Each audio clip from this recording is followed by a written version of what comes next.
Welcome back to my May Rewind Take 2, or Part 2. Not really Take 2, because that happened for the first time in a really long time. And I loved it. I totally loved it. It definitely was like total darkness, no stars type of a situation going on. I don't know why I do this. I don't know why. There's a little bit of a preview, but let's just get into the books. Hi everyone, it's Audrey and welcome back to Chapter and Converse. And welcome to part 2 of everything that I read in May. So if you missed part 1, I will link it for you so you can check that out. And like I said in that video, I decided to break this up into 2 parts because I did read a whole bunch of books and I had a lot to say about them, of course, because that's just the way that I function and I can't not talk. So check out part 1 if you haven't. Stay tuned for part 2. More great reading. I have nothing bad to say about any of the books that I read this month, which is great. Some I loved more than others, of course, because that's what happens. But all in, I was really excited to read some new authors. I went so dark and I didn't even know it was going to happen and I loved it. But I did manage to terrify myself this month, which was kind of fun. But let's just get into the books and yeah, here we go. The next book I read, I am so happy to talk to you guys about because I have been talking about this since last year and I'm finally able to tell you that I read PostMortem by Patricia Cornwell.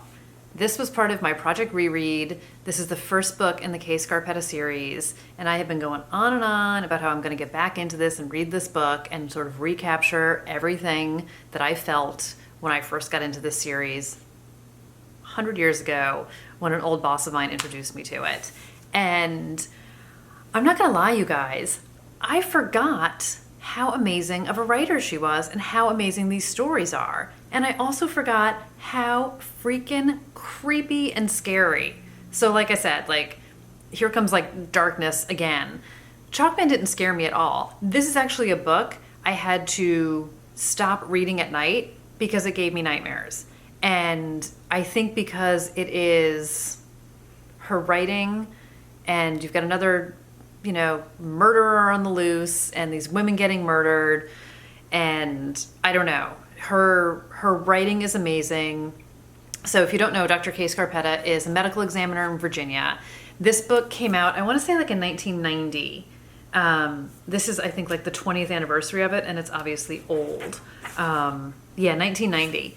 And it's very easy to forget how cutting edge this book was at the time and how having a female medical examiner in Virginia at the time was not accepted by people and everything she was up against. It is a very interesting, so sort of story aside, very interesting story about the sexism she was up against, the politics of the time, really sort of the prejudice of the people that she was with, the judgments of the people she was working with, the time we were even in. So there is sort of this mention at one point about AIDS, and you forget how afraid people were in 1990 because of how little we knew about it.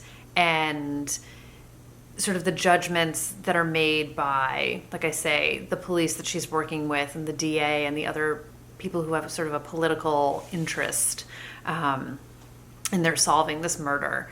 And it was very eye-opening because I'm not saying none of that stuff exists today, but to read about it again and to read it from a perspective of someone who wrote this, let's say she probably wrote this in 88 and 89 and it came out in 90, was very, very interesting to me. And I find Patricia Cornwell completely fascinating. And I think there's obviously so much of her that's put into Kay Scarpetta. She's such a fascinating character. What I also loved about this book, again, story aside, is here we are in 1990. So there are no cell phones. She at one point needs to, call to get some information about something. And it's this crazy long list of information that she needs. And they can't just email it to her. So she winds up having them read all of it over the phone to her, which takes forever. They have someone literally drive the DNA up to New York to get it tested. And DNA testing was like just coming on the scene. It wasn't something that was used. They didn't have like this massive system where you could plug it in and connect it with people.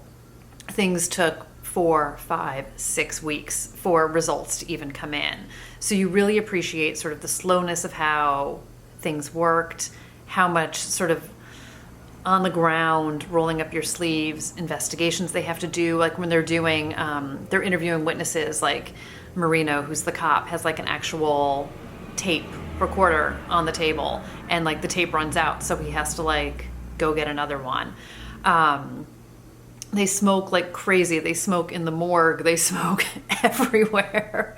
It's so fascinating to be transported back into that time. And I loved it. And I just sort of love how there was no easy out. There was no picking up a cell phone to call for help. There was no technology, especially when it comes to solving cases and, for people looking for help. So this is a mystery about, like I say, a serial killer who is murdering women who live alone in their homes, doing horrible things to them. This is very graphic. This is not for the faint of heart. They describe every crime scene, every victim. They describe things in the morgue. One of the things that Patricia Cornwell wanted to do when she started is to show sort of that side of the investigations. And it was something that wasn't really in books at the time. And she wants you to know what it feels like to be on a crime scene. She wants you to know what it feels like to be in the morgue when they are doing an autopsy. And I have never been in either of those situations, thank God. But I can picture what it's like. And I think that's what scared me the most about this book. But I loved it. I absolutely loved it. And here comes a non-book spoiler. But I have decided I'm going to reread the entire series because I'm obsessed now. And I do have book number 2, which is Body of Evidence. And I was looking at it.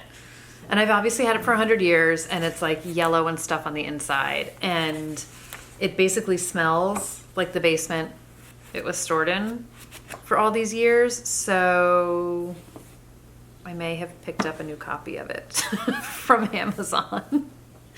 But now I'm obsessed with this version of it. And I may have picked up book 3 from Book Depository because oddly enough, that's not a book that I have. And then I may have picked up book 4 because I also have like a mass market paperback of it that I'm going to replace. So I'm thinking of reading this at the end of June. I'm going to be out of town and I feel like this might be a good book to take with me. But yes, so excited. I'm so obsessed. She's back. The next book I listened to on Hoopla, which was One True Loves by Taylor Jenkins Reid, because I was in dire need of some levity and a palate cleanser and something that wasn't dark. In all fairness, this is a little bit sad, but it's also hopeful and there's happiness to it. And you guys know I am a recent discoverer of Taylor Jenkins Reid. It's not a word. Recently discovered Taylor Jenkins Reid, and I am slowly working my way through her books because I want to savor them, but I also want to see what else she wrote. And the only thing I wish I could have gotten a physical copy of this instead of the audio. The audio itself was great. Julia Whalen narrates it. She's great at her narration, so it's not a ding on that, but it is, I still struggle a little bit with audiobooks, kind of depending on what type of book it is, but I still feel like I'm always kind of like a step removed from the story when it's a more emotional story, which this one was. So I do think if I had read it, I probably would have had an even deeper emotional reaction to it, but still very much enjoyed it. I will for sure be picking this up at some stage and obviously rereading it because I marked like bookmarks throughout listening to Hoopla because there's so many great lines and passages, as always, from Taylor Jenkins Reid, who is an incredible writer. But this story, in a nutshell, no spoilers, is about Emma, and basically like the first line of the book, to paraphrase, is like she is out to dinner with her family celebrating her father's birthday. She's with her fiance when her husband calls, and you're supposed to be a little bit confused, and basically what we come to find out is Emma and Jesse were married. They were high school sweethearts together for I think maybe like 10 years, and they were sort of like travel folks and adventure people and wanted to see the world and were all over the place. And he was going on this trip to Alaska, and he's in a helicopter with a couple other people, and the helicopter goes down over the Pacific. They find the body of the pilot. They find like Jesse's backpack, and they don't find any other bodies, and everyone is just presumed dead. And it's like the day before their 1-year wedding anniversary. So Emma is obviously shattered to the core. A couple months later, she winds up returning home. So they're in LA. It's where they're living. And she returns home to a town, Acton, which is outside Boston. So, love. And that's where her whole family is. It's where she grew up. It's where she like vowed she would never be. And very, very slowly over the course of the next year or so, she sort of picks up the pieces of herself, of her life, puts things back together again, and starts to heal. And she literally runs into this guy, Sam, who also went to her high school, who worked in the bookstore that her family owns that she used to work at in high school. And they were just kind of pals. They meet, they click, they go out, and they wind up developing a relationship, and they wind up getting engaged. And that's when Emma finds out that her husband did not in fact die in that helicopter crash, but he has basically like been living alone on an island, and he just got rescued, and he will be coming home as soon as he's physically able to.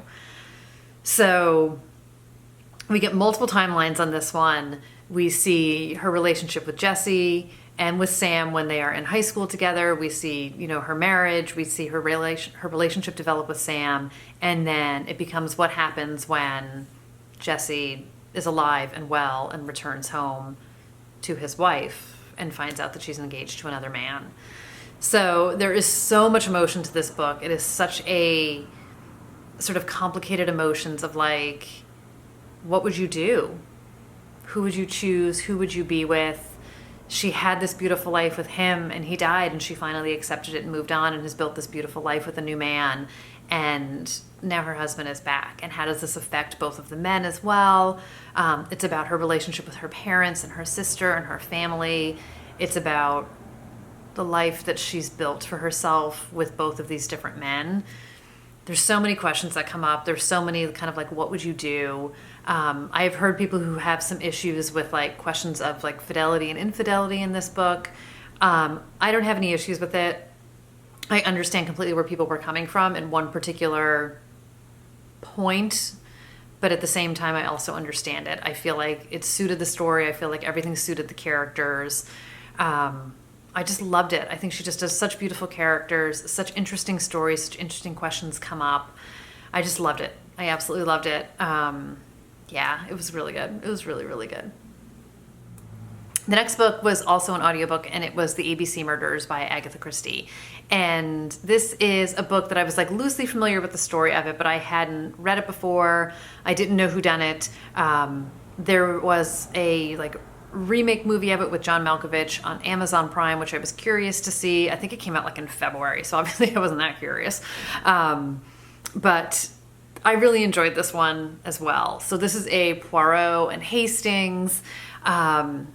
The sort of premise of this one is Poirot gets this letter in the mail from someone who signs the letter ABC. And he tells Poirot, kind of challenges him, like, you think you're a great detective. I'm going to give you all the facts about a murder that's going to take place, and let's see if you can stop it and figure it out. So he tells Poirot the city it's going to happen in, the day it's going to happen in, a murder's going to happen, like, what are you going to do about it? And Poirot takes it somewhat seriously. He brings it to the police, who don't take it so seriously. And sure enough, that day comes and goes, and a woman is found murdered. So the investigation begins. The second letter shows up. Another challenge for you, Poirot. Here's another date and time and place where another murder is going to happen. And it continues that way. And we see things sort of, through Hastings' journal about what's going on from his perspective. And then we see things that are sort of like not from Hastings' journal, with some more storyline to it. And I very much enjoyed this book. I love Agatha Christie. It is always sort of a great dip for me into a book or into a story or into an audiobook, as the case may be. So really enjoyed it. Loved, like I say, it's very typical Poirot. It's like definitely everything you would expect from Agatha Christie. I did tune in to the Amazon show after, and I would say maybe like a half hour in, I quit on it. Hastings isn't in it, which I found super annoying because I very much enjoy him as a character, and I've mentioned this before. I am very partial to the Peter Ustinov movies, and there were only a handful of them, unfortunately. But Hastings was always sort of like the sidekick with some levity to it, and I picture that actor whose name I can't think of as Hastings when I'm reading the books or listening to the books, and I'm picturing Peter Ustinov in it. I also like the David Suchet ones, but I didn't care for this one. I don't think I'm going to go back to it, but the book itself was great, so that I do recommend. And the last book I read this month, which was also total darkness, was Jar of Hearts by Jennifer Hillier. Oh my God, you guys. This book was so freaking good. I don't know why it took me so long to read this. And I had Thriller Fest is in July, and I think that's like what got me in the mood for it, because I discovered Jennifer Hillier at Thriller Fest last year, and she was on a panel with Riley Sager, which is when I figured out who he was and got into him. And they were actually talking about this book because I think it had like just come out, and he was raving about it. This is a great thriller, psychological, super dark, messed up people, and it's not the same in any way as The Kind Worth Killing, but it reminds me of The Kind Worth Killing in the sense that there are people who do really terrible things, but I was rooting for them. But not everybody in this book is bad per se, but people make bad choices, sort of. This is a book about a girl named Georgina Shaw, and 14 years ago, her best friend Angela Wong went missing. And they were in high school. Angela was like captain of the cheerleaders, the most beautiful girl in town, popular as popular can be, everything going for her, and one night she just vanishes without a trace. And it's never solved. No one ever finds out what happens. And Angela, Georgina, who goes by Gio, and this guy Kai were the three amigos. They did everything together. They were the best of friends. And Angela's disappearance sort of blows up their friendship, kind of destroys everything. And 14 years later, Gio was like living the good life. She is an executive at like this prestigious company. She's engaged to like the founder's son. She was like a, kind of like front page of a magazine as like this hot young executive. And then the police march in. Her best friend Kai from childhood is a cop, and he arrests her in connection with the murder of their friend Angela 14 years ago. And this is like page 1 inside cover flap, and this is where we begin. And Angela at the time, or Gio at the time, had been dating this guy Calvin, who went on to be known as the Sweet Bay Strangler. They live in Sweet Bay. And he's murdered a whole bunch of women, and they finally caught him. And during that, it all gets unraveled that Gio had something to do with her best friend's murder and disappearance. And she's actually buried not too far from the house that Gio grew up in, where her dad still lives. So we're talking like, this is like literally like page 2, page 3 stuff. And he goes to jail, she goes to jail, and we kind of fast forward, and 5 years later, he has escaped from jail. Gio is out of prison, and Kai has always known that something did not quite sit right with him, and that Gio wasn't telling the entire story. And no sooner is she about to get out of prison that bodies start to show up in the exact same place where Angela was found. So this book is crazy. You get multiple perspectives, you get multiple timelines going on here, stories weaving together.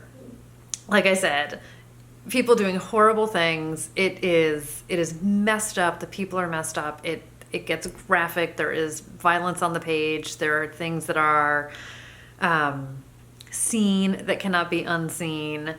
I devoured this book. I was completely fascinated by these characters. I was completely fascinated by the story. I was in it 100%, trying to get to the end to figure out what happened.